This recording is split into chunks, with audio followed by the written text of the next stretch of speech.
Velkommen til den her video omkring Fusion 360, brugerfladen og tastaturgenveje. Sammen med Fusion 360 er det vigtigt, at du bruger en mus. Du kan bruge den tegneplade, der er på computeren, men mange af tingene bliver meget lettere, når du bruger musen. Når du er inde i Fusion, som vi er nu, så kan du se herovre til venstre, er der en masse mapper, og her kan du oprette en ny mappe, og på den måde organisere de materialer, du har. Jeg plejer at gøre det først, at jeg lukker for det, fordi så har jeg større flade at kunne tegne på. Øverst oppe i venstre hjørne ligger der, at jeg kan åbne det her datapanel, jeg kan nå en ny, jeg kan gemme, fortryde, frem og tilbage. Her i det her område har jeg en toolbar, som skifter alt afhængig af hvilken måde jeg er inde i det her, og det er nogle forskellige funktioner, der er inde i. På kurset her kommer vi kun til at arbejde med den, der hedder Model. Oppe i øverste højre hjørne ligger der en jobstatus, en profilnavn og kontekstafhængig hjælp. Lige nedenunder er der den her View Cube, og den er sådan, så jeg kan trække eller bare klikke en, så skifter den synsvinkel alt afhængig af hvad det er, jeg trykker på. Hvis jeg trykker på hjem, så vender den tilbage til den her position. Ved at trykke på musehjulet på computeren kan jeg også flytte mit objekt frem og tilbage og komme ind.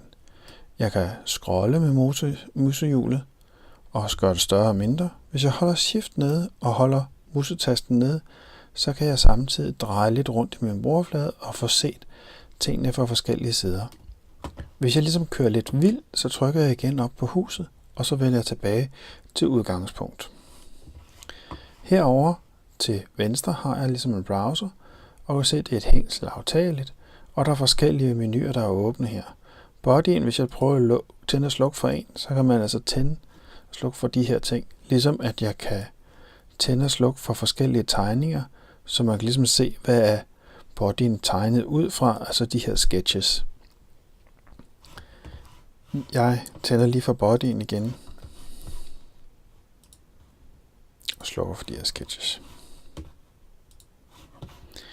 Hvis jeg højre klikker på en, så kommer der også en kontekstafhængig menu ind, hvor jeg kan gøre en hel masse ting. Og den er forskellig fra gang til gang, du kommer ind. Hernede i bunden er der en tidslinje. I tidslinjen kan man gå tilbage til tidligere tiders konstruktion og se og rette i konstruktionen, og på den måde gøre det lidt skarpere. Nederst her er der en menu, hvor du kan lave forskellige indstillinger på, hvordan du ser tingene.